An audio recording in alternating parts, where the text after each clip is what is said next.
Saudara-saudara sekalian, saya ingin menyampaikan kembali pentingnya persatuan dan kesatuan dalam menjaga stabilitas nasional. Untuk itu, jangan kita biarkan persatuan dan kesatuan bangsa itu hilang atau dikaburkan oleh provokasi dan ambisi yang dibungkus dengan berbagai identitas. Seluruh prajurit TNI adalah alat utama pertahanan negara untuk melindungi segenap bangsa dan seluruh tumpah darah Indonesia. Tidak satupun musuh yang dibiarkan, apalagi melakukan upaya-upaya berupa ancaman dan gangguan terhadap cita-cita luhur bangsa dan negara Indonesia. Ingat, siapa saja yang mengganggu persatuan dan kesatuan bangsa akan berhadapan dengan TNI. Hidup TNI! Hidup NKRI! Halo sahabat Indonesia, kita bertemu lagi di Hot News, Kanal TV Anak Bangsa. Kali ini saya tetap membahas tentang situasi terakhir di negara ini. Ada beberapa gejolak politik yang harus disikapi dengan bijak oleh beberapa kelompok. Di antaranya adalah terkait dengan posisi sentral dari TNI maupun Polri yang beberapa kali dihujat, kelihatannya harus ada tanggapan serius dari negara. Untuk itu saya ingin membahas masalah ini dengan analis militer dan Hankam, Mbak Koni Rahakundini Bakri, untuk menilik secara jauh ada apa yang terjadi di negara ini. Mbak Koni, matur suwun, kita ketemu lagi di acara ini. Matur suwun, Pak. 4 hari terakhir kondisi negara ini agak demam. Bukan agak demam tinggi malah. Demam tinggi. Demam nah, tinggi. Yang saya soroti karena ini terkait dengan ekspertis Mbak Koni, masalah TNI dan Polri, ya. Ini seharusnya bagaimana TNI dan Polri harus bersikap menghadapi ini? Yang pasti sih TNI itu begini, harus dipahami sejak kita itu memproklamirkan diri dengan menjadi negara yang berdemokrasi, menekankan tentang profesionalisme militer, whatever judulnya lah, ya. Maka yang dituntut adalah sebenarnya militer profesional itu apa sih? Militer profesional itu bergerak hanya atas perintah negara. TNI kita tidak boleh berpolitik, yang berpolitik itu negara. Jadi ketika sekarang banyak yang mempertanyakan, kemana TNI gitu? Kenapa seolah-olah TNI terdiam? Kenapa Polri terdiam? Berarti bukan salah di TNI Polri-nya. Jadi, yang salah adalah politik negaranya ini apa? Dan politik negara ini jadi membingungkan. Contoh, saya nggak masuk akal dan pagi-pagi saya telepon Pak Doni Monardo itu. Bagaimana mungkin ya sebuah organisasi besar seperti TNI Polri nggak tahu akan terjadi perkawinan? Wong orang mau pacaran aja ketahuan kok, perkawinan nggak ketahuan ya, besar-besaran. Masa nggak bisa ukur kira-kira berapa puluh ribu orang datang? Iya. Yang lebih aneh lagi, kok malah dihadiahi masker 20.000 plus hand sanitizer. Plus hand sanitizer. Itu kan sepertinya nih kalau saya jadi siapapun tuan rumah, saya merasa saya diberi izin. Iya. Kemudian saya lebih kecewa, didenda, udah kok didenda 50 juta. Saya punya kawan yang kawannya itu punya toko atau punya semacam rumah makan yang orangnya melebihi kapasitas sekitar 20-an, dendanya 50 juta. Kecil padahal. Kecil. Jadi kalau kita mau hitung, sebenarnya perbandingannya kalau 20 orang 50 juta, itu 10.000 orang berapa ratus juta, saya nggak tahu lagi ngitungnya. Itu satu hal. Kembali ke TNI Polri, karena dia nggak boleh berpolitik. Kita harus percaya TNI itu pasti bisa menangkap SWOT analisisnya lah. Apa strength-nya, apa weakness-nya gitu kan, apa opportunity dan apa threat dari masalah dipulangkannya beliau-beliau ini oleh saya juga nggak tahu partai apa. Atau gini kan bisa diukur, kalau orang ini pulang akan jadi apa. Nah, tetapi SWOT analisis TNI ini nggak bisa kemudian dipakai sebagai alat untuk pamungkas karena keputusan politik negara ini nggak jelas. Contoh nih, kalau saya mau ikutin emosi jiwa kan gini nih, atas nama human right ya, kita nggak boleh menganaktirikan siapapun. Mereka katanya mau menuntut upacara 212 terus-terusan. Berapa tahun sekali? Setahun sekali. Reuni. Jangan cuma setahun sekali, tiap hari juga nggak apa-apa. Iya. Oke. Terus mau pakai baju yang kayak begitu hebohnya seperti kayak kita di Arab, nggak apa-apa, mau 7 lapis juga nggak apa-apa. Oke. Ya. Ini dan itulah, nggak apa-apa. Tapi jangan di tempat di mana kita ini Indonesia kita tuh masih harus kita jaga. Oke. Jadi di mana pertanyaannya kan? Mbok taruhlah di pulau-pulau terluar. Pulau terluar kita banyak banget yang kosong. Jadi di sana boleh setiap hari ya? Oh ya terserah dia mau ngapain tiap hari. 212 tiap hari. Mau teriak-teriak nyumpain Nikita Mirzani dan kawan-kawannya semua enggak apa-apa tiap hari. Iya, gitu. iya, Tapi ngomongnya sama itu. Jadi jangan membuat kekacauan. Munculnya Panglima TNI menyatakan tengah malam-malam. Itu keras loh itu? Oh, bukan keras lagi. Di belakangnya ada semua panglima, Semua, komandan jenderal. Betul. Ya, pasukan Itu khusus. artinya sudah jelas siapapun mengancam persatuan kesatuan bangsa, TNI akan di depan. Tapi perhatikan kata-katanya. Beliau menekankan soal jangan sampai ambisi-ambisi. Ada kata-kata ambisi loh yang mengalahkan kepentingan nasional. Ini yang kita harus garis bawahi. Sebenarnya siapa sih yang sedang berambisi apa sih? Mbak Koni, oke, saya bertanya. Ini pesannya untuk Pak dari Panglima TNI ini untuk siapa sih sebenarnya menurut Mbak Koni? Untuk siapapun. Untuk siapapun. Ada yang bilang untuk Habib Rizik saja. Oh enggak. Menurut saya juga lebih kepada siapapun yang sedang mempermainkan isu ini atau orang ini. Ah udahlah, kita ngomongnya nggak usah isu lagi ya. Yang sedang mempermainkan orang ini gitu. Pernyataan seorang pemimpin partai juga lah yang menyatakan bahwa misalnya Habib Rizik itu tokohannya lebih daripada Bung Karno. Itu bikin aku Wah, itu keluar keblinger ya? tanduk ya. Iya. Sampai aku membaca kembali pokok-pokok pikiran Soekarno. Ntar aku pengen baca sedikit dan gue ngomong soal pokok pikiran Soekarno. Sahabat saya ini agak emosi. Oh, agak Tapi karena apa? Kecintaan kita terhadap Indonesia. Oh sangatlah, maksudnya Nah, itu. sudah semakin bahaya. Saya dapat berita dari adik-adik mahasiswa, saya kan banyak juga ke BEM dan lain-lain. Ada pergerakan-pergerakan di daerah yang menggunakan alat-alat negara, ya kan, kecuali TNI, untuk kemudian kami akhirnya bisa baca, ini seperti ada pergerakan politik. Jadi kalau sekarang saya berpikir apakah beliau dipulangkan untuk pergerakan politik? Bisa-bisa saja. Masuk akal. Masuk akal saja. Ya. Tapi tidak semua daerah seperti BEM tertentu yang berani menolak gitu. Ya. Karena digerakkan oleh negara juga gitu. Ya. Nah tapi ini kan indikasinya makin jelas bahwa ternyata hubungan politik antara dia yang dikhususkan dengan kepulangannya, dengan apa yang akan terjadi di tanah air itu erat sekali gitu. Iya, oke. Bahasa sederhananya gini deh Pak Rudi. Jumlah pelindung negara ini, garda terdepan bangsa, ditambah jumlah orang yang bisa dipanas-panasi atas nama agama, lebih banyak mana, itu aja. Jadi bahasanya juga menggunakan agama untuk politik, dan itu yang kita mesti bereskan. Nah, tadi sekarang posisinya TNI atau bukan Polri itu sudah menunggu sign dari politik negara. Pasti, karena nggak bisa politik, utama TNI ya, saya nggak tahu lah kalau Polri. Nanti Pak Fadil mau masuk sini nih. Tadi saya telepon Pak Fadil. Pak Fadil selamat datang di Jakarta. Tolong mainkan dengan keras, ini sudah mau main penggal-penggalan nih. Wah. Gimana saya bilang Pak Fadil, tolong besok beliau saya terjab. Jadi Pak Fadil tolong saya bilang, kalau sudah ada yang memanas-manasi orang untuk memenggal orang, ini udah jadi Syria besok pagi nih. Jadi polisi harus hadir. Karena kan TNI nggak bisa langsung terjun nih. Nggak bisa. Harus TNI, polisi dulu paling depan. Menyangkut pidana, oke. Oke, kalau gitu saran Mbak Doni terhadap pemimpin negeri ini untuk yang penggerak politik negara harus seperti apa? Kalau saya boleh bertemu dan bicara dengan Presiden, yang terhormat Presiden Indonesia, Pak Joko Widodo, kita dalam keadaan bahaya. Jadi tolong gerakkan TNI dan Polri dan kembalikan pada marwahnya. Karena mereka semua sudah siap, tapi sekarang tertahan karena tidak ada keputusan politik negara untuk bertindak tegas gitu. Sekali lagi kita bukan menghabisi ya, nggak boleh lah kita menghabisi sama bangsa. Tapi kita Indonesia tuh diberi kekayaan pulau yang demikian banyak. Mbok ya masa sih nampung segitu orang? Kalau perlu kawinan lagi 100.000 apa sejuta orang juga nggak masalah. Jadi idenya ini direlokasi gitu? Relokasi aja lah semua orang-orang ini supaya kita tuh aman, tentram, damai gitu loh. Iya. Kayaknya capek banget ya energi bangsa ini buat drama-drama seperti ini. Cuman boleh nggak saya tuh bacakan sesuatu? Ini terkait apa ini? Karena gini, ternyata Bung Karno ini punya pokok pikiran yang waktu itu dia sudah pikirkan. Apa itu? Dan sekarang tuh kejadian ya. Ini nih ada saya boleh baca nggak? Monggo, silakan. Oke. Beliau tuh bilang gini, aku menangis untuk semua yang akan kuhadapi, untuk semua yang akan terjadi pada negeriku dan semua yang ada di dalamnya. Aku menangis untuk sebuah keinginan bangkitnya jiwa-jiwa yang tertidur karena kenikmatan, jiwa-jiwa yang terlelap karena kesenangan, jiwa-jiwa yang masih terbelenggu kemalasan dan kebodohan. Aku menangis untuk sebuah perjuangan agar semuanya bangkit dalam kesadaran kehidupan berbangsa dan bernegara. Aku menangis mendengar cinta negeri tapi menindak atas negeri.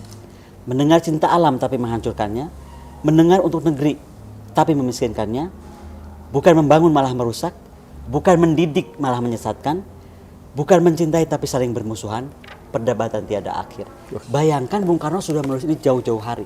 Jadi apa yang beliau gambarkan ini menurut saya sudah sudah warning keras lah.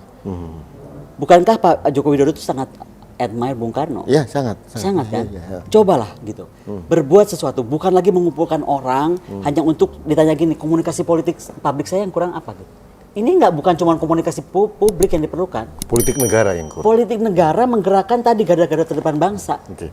Mbak Koni, Mbak Koni melihat nggak ada beberapa, tadi Mbak Koni menyinggung masalah kepala BNPB dan sebagainya, ke Satgas dan sebagainya. Ini kan ada kerumunan ribuan orang gitu ya. Ada kasat gas COVID-19 yang tentara juga, ada wakilnya juga tentara juga dari Wakapolri. Kenapa waktu itu tidak bergerak ya? Masa sih harus nunggu politik negara sih? Kalau saya pikir terjadi tebang pilih, akhirnya begitu aja bahasanya. Terjadi tebang pilih, makanya ini nggak boleh dan ini mesti dihentikan.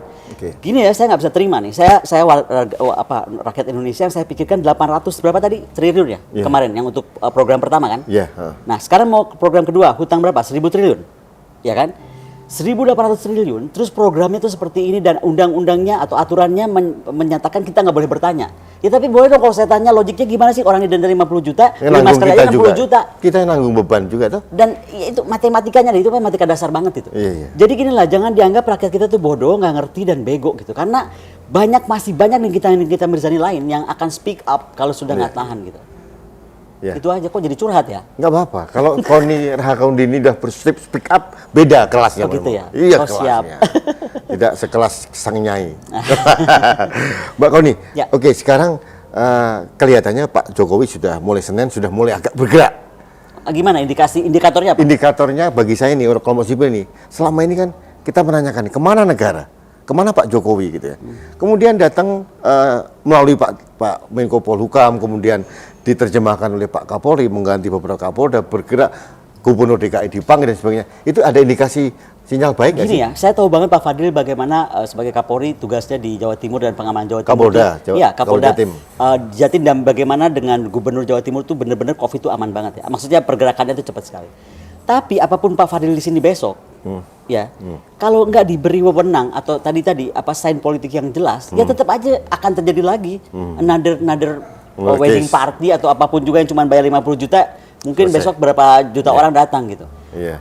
Atau pemaksaan 212 tetap terjadi misalnya. Iya. Ya, terus gini, yang lebih nggak fair lagi ya, ada yang nggak bener nih. Indonesia itu negara yang penuh persatuan kesatuan, itu ditekankan Panglima TNI. Saya nggak ngerti, maka tadi saya bilang, nggak mungkin BIN yang udah punya pasukan berseragam anti segala macam itu, masa nggak bisa baca perkawinannya si Habib itu mau ngawin anak. Terus sekarang, kok mendadak bisa baca bahwa nanti Natal besok orang-orang Kristen nggak boleh kumpul dengan atas nama COVID dan lain-lain. Ini tuh apa sih? Jadi gimana nih? Ini bahaya banget buat persatuan kesatuan Seorang bangsa. analis militer lebih tahu daripada kita. Kita bertanya loh Mbak Koni, jelaskan ke publik ini ada apa sebetulnya negara ini. Jadi pokoknya menurut saya telah terjadi tebang pilih, telah terjadi pemecahan persatuan kesatuan. Oke. Interestnya untuk apa saya nggak tahu, tapi pasti menggunakan pilar-pilar tokoh-tokoh agama yang nyeleneh. Udah. Itu aja ya ini. Terus As simple as that, dan ini yang mesti dihentikan segera gitu. Kalau mau NKRI ini masih berdiri.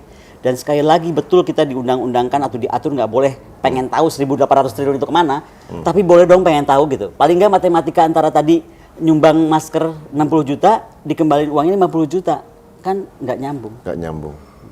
Belum lagi tenda dipasang negara. Bayangin Mbak Koni, hitung-hitungan matematikanya adalah kalau satu orang terpapar COVID, negara harus mengeluarkan 80 juta biayanya. Iya, lebih juga bisa. Ini yang hitungan negara ya? Iya. Kalau 10, 800 juta.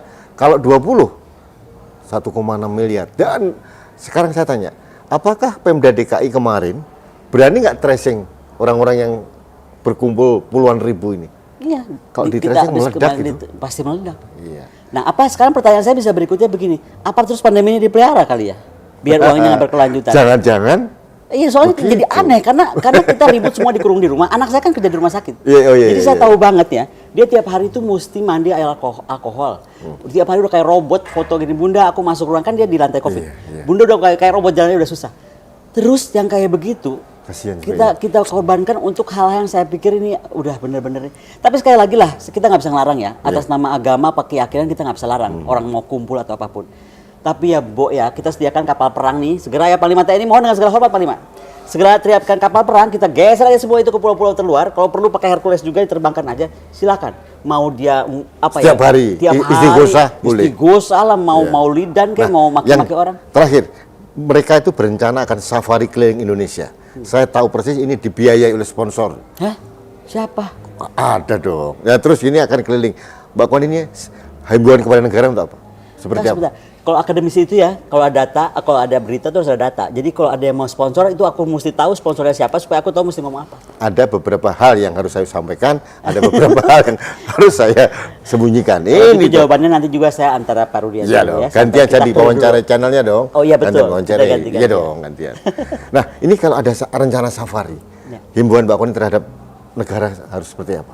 Sekali lagi, politik TNI, politik Polri itu adalah politik negara. Maka sekarang saatnya negara datang dan bilang, No. TNI, Oh. Polri, stop mereka. Itu nomor satu. Kedua, kalau nggak ada hubungan lagi mau ada maulidan, nggak ada hubungan dalam peringatan-peringatan yang mengundang pembicara, ya kan? Khususnya seorang itu coba semua take down. Saya kemarin lihat beberapa tentara sudah menurunkan apa namanya Baliho. baliho dan tapi tadi saya lewat-lewat beberapa Masih area. ada beberapa. Masih banyak. Coba deh TNI dan Polri turunkan semua. Udah nggak apa konteksnya ditaruh di mana-mana. Gini ada lucu Mbak nih. Tadi pagi saya didapat teman saya militer juga, dari militer juga bahwa Mas kalau foto baliho besar-besar itu biasanya adanya di Cina, di Korea, di Uni Soviet gitu ya, dan lagi satu di Iran. Ini Soviet enggak? Si Rusia dulu zaman dulu masih Oke. zaman masih komunis masih anu lah. Ini kayaknya ini lucu katanya. Nabi saja tidak boleh dikartunkan, apalagi fotonya. Dia ini Siapa dipuja-puja. gitu? Iya. Lebih dari Nabi katanya. Ini bagaimana nih Mas? Nah, Mbak Koni bisa jawab nggak kira-kira? Saya nggak penting banget ngejawab orang itu. Beneran sumpah deh nggak penting banget jawab orang itu. Jadi yang paling penting sekarang Presiden Joko Widodo tolong perintahkan Panglima TNI, perintahkan Kapolri, segera pindahkan semuanya itu. Kita sekali lagi mau terserah dia mau ngapain, tapi jangan ganggu persatuan-kesatuan kita dan jangan sampai memecah belah bangsa. Apalagi udah keluar aturan nanti yang Natal nggak boleh, sementara itu kemarin kok boleh gitu. Iya. Jadi betul nggak? Itu persatuan-kesatuan nggak sih terganggu? Kalau saya bilang sih sangat itu, ya, sangat mengusik perhatian. Sangat mengganggu. Oke Mbak Koni, ini masalah TNI ya. Kemarin Pak Hadi sudah agak gemes gitu ya. Kelihatan ya. Wah luar biasa. Keren. Malam-malam harus gemes, terus kemudian di belakangnya Diikuti ini semuanya. semua komandan pasukan khusus semua matra ikut semua. Betul. Saya langsung WA beliau. Oke. Wah, Panglima, kami di belakang Panglima. Kemarin saya ketemu ibu-ibu semua, ibu-ibu itu loh. Yang ibu-ibu itu para. ya, di Mercantile itu. Ini sebenarnya rakyat ini sedang mendukung TNI dan Polri. Oh sangat. Nah, sejuta pertanyaannya negara ini loh Mbak. Ini jangan sampai orang mikir ini yang nggak bergerak TNI Polri-nya. Tadi kata Mbak Koni udah konfirmasi. Yang nggak bergerak negaranya, TNI Polri sudah siap. Politik negaranya. Ya. Oke. Itu very clear.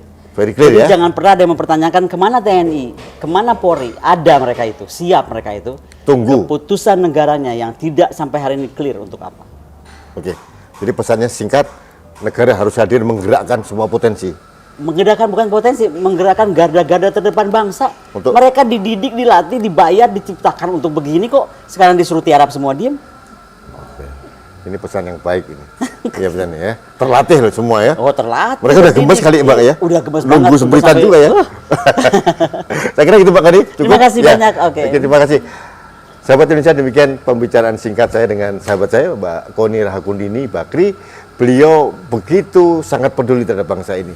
Intinya yang disampaikan beliau adalah politik negara harus hadir, menggerakkan semua kekuatan yang ada dan untuk garda terdepan bangsa. Garda terdepan bangsa untuk melindungi marwah dan kehormatan negara ini dan persatuan-kesatuan kita. Nah, itu saya kira. Saya kira itu mudah-mudahan pesan dari kita, dari Mbak Koni khususnya diterima oleh beberapa pihak, terutama istana. Terutama istana negara. Ya, supaya rakyat sedang menunggu dari pergerakan politik negara untuk menggerakkan ini potensi yang luar biasa sehingga rakyat di masyarakat itu sangat lebih nyaman rasanya, damai ya, nggak ada ketakutan lagi. Dan ini ada berhenti drama-drama seperti ini, capek kan? Jadi terakhir tidak boleh ada dusta di antara kita, itu yang penting. Mau main gitar nyanyi itu? Baik, sahabat Indonesia, terima kasih. Sampai ketemu lagi pada Hot News kita berikutnya. Sampai jumpa.